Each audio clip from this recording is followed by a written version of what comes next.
Hey, hey, hey, is everybody enjoying or hating the Habagat season? This is Alwin Ignacio, the diva that you love. Together with me is my kumaring Ultra Maldita. Hi, this is Alex Brosas. And of course, you are watching the TT Show. Ang Tarya na Talakayan Showbiz Edition dahil nga nag-uulan kamakailan. Eto na, pag-iinitin namin ng Sabado nyo sa aming mga chika. Pero before that, Mare, ilan na ba ang ating organic subscribers? Well, we now have 14,035 plus subscribers. Wow! Yeah. Maraming salamat po sa muli sa inyong pagmamahal, panonood, pag-subscribe, at syempre pa, bilang mga katoto, kasama at kasangga ng Ultra Maldita at ang The Diva That You Love. At sa aming Easy Round, pag-uusapan natin ang dahilan kung bakit kahit nag-uulan, ako po'y kilig na kilig. At may kung anong bahagi ng aking imaginary pagkababaeng kiliting-kiliti. Kasi nga, may basbas na di umano ang love team ng Millie. Ang Portman 2 para kina Michael Sager at Emilio Daez. Nabalitaan mo na ba ito, Mare? O nasaksihan mo ang kung sino ang nagbasbas? Should I care? You should care because it was Cory Vidanes Okay. ang nagbasbas. The most powerful feminine sa ABS-CBN. This happened during the Star Magic basketball game na totoo lang Star Olympics na Star Olympics or Star Magic, whatever. Star Olympics game or Star Games na punong-puno ang nasabing venue. At ito na Araneta. Ito na nga. Prior to Emilio Daez playing his basketball game, nandun pala si Michael Sager and the rest of the PBB collab were present. So, nakaupo si Emilio was seated at front, Michael 2 rows behind him. Tapos nung nakita siya ni Emilio at nakita ni Michael, tumayo si Michael, pumunta sila sa harapan. Tapos, hindi pa meron silang tuk-tuk-tuk, may ganun silang parang senyasan. Tapos, nagyakapan silang mahigpit Nagsigaw bigla ang Araneta. Ay. Ganyan, nagyakapan ng mahigpit, not once but twice. Tapos, na-focus sa camera si Ma'am Cory. Tapos, kitang-kita mo sa bibig niya, ang hinaming talaga, love team. Ay.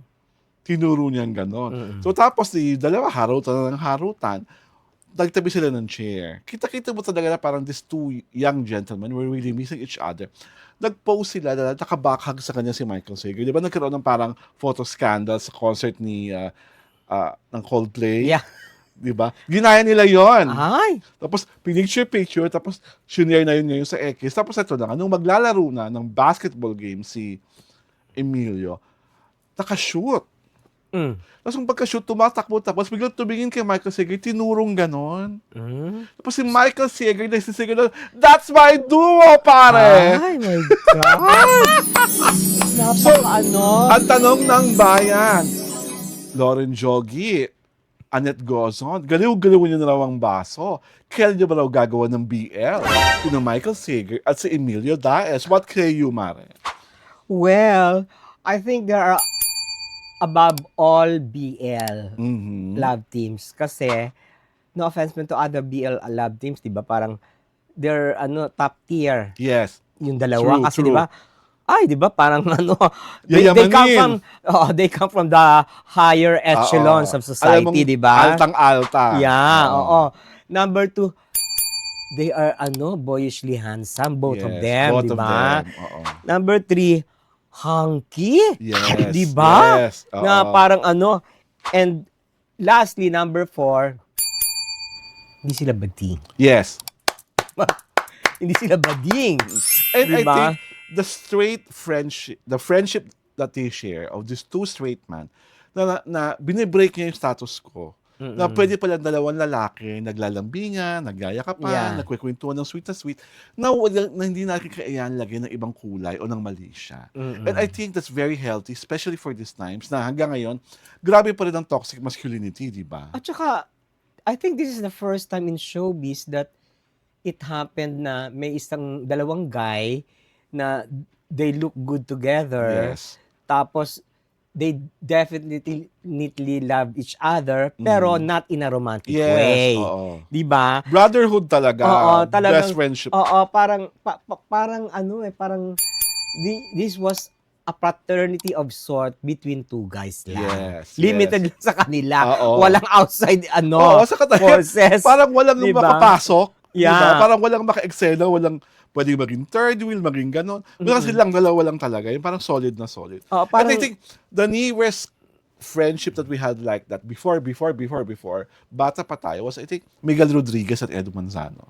Diba parang may ganyang Oo. brotherhood. Oo. Or yung like Ogie Alcacid and Michael V. Yeah. Diba? Yung mga ganon. Or Ogie Alcacid and Jano Gibbs.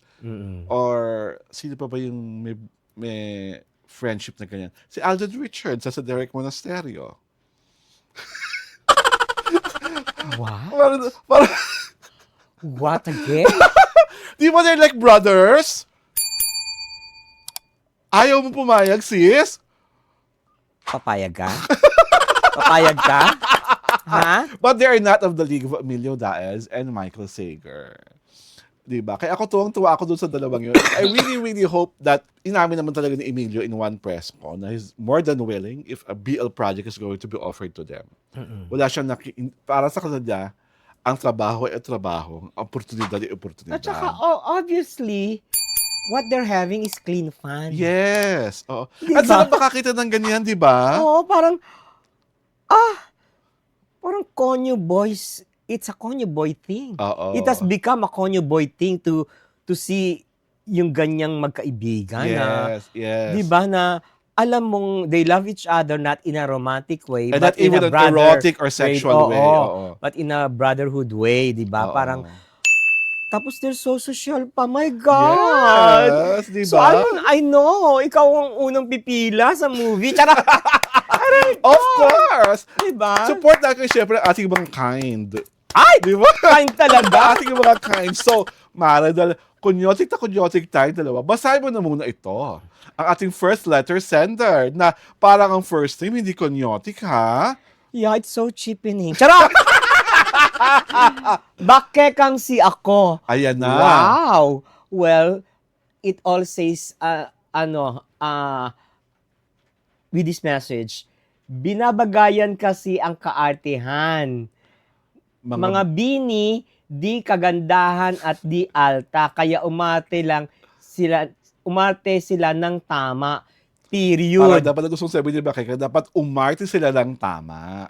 Dahil hindi sila umaarte ng tama, dahil nag-iinarte. Ito na. Galing kay Pancake, Esnir is beautiful inside and out. Anyone manlait sa features niya, siguradong mas pangit, lalo na ang budhi.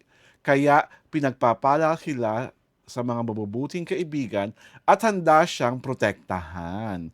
Totoong princess ang turing sa kanya ng boys. Diba?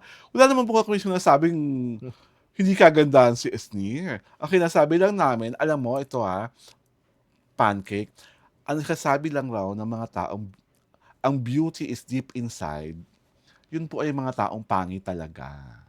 So siguro naman, Pancake, hindi ka pangit. Dahil naniniwala ka na ang beauty ay hindi lang pang inside, kundi pang outside. Diba? Mare, basa!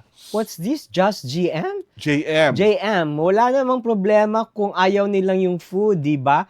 Kahit naman ako, ayoko ng balut. Pero, Dang!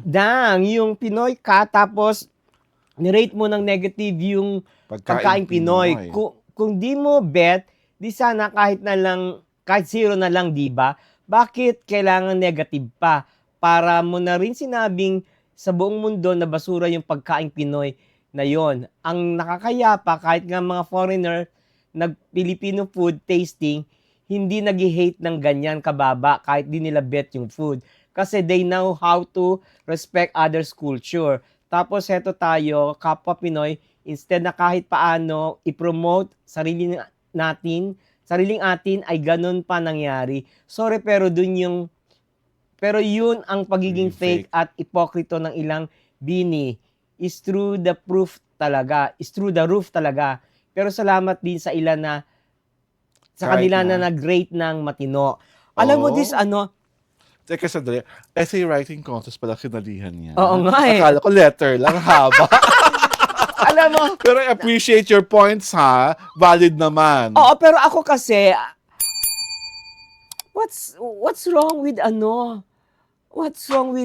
saying it's bad, di ba? Mhm. Yun ang naramdaman nila, hindi sila nagpaka-ipokrita, Mhm. nagpakatotoo sila, di ba? The people, yung mga nag-hate sa Bini kasi, what they don't realize is that wala namang ginawang masama yung ano. Hindi lang, sinabi lang nila na hindi nila type yung food. O, ano masama doon? Lahat naman tayo merong ano, merong bias pagdating sa food, di ba? Ikaw, you eat balut? Ah. No. Oh, no, di ba? Ako, I eat, pero I have to make takip my eyes. Kasi ayoko makikita yung ano, yung cheek, at saka yung mga hairs here. At saka pag kinain ko, Talaga lang? Ayaw mo nang may hairs? tapos pag kinain ko dire-diretso, kasi ayoko maramdaman, baka may beak pa yun di ba? Yung ganon.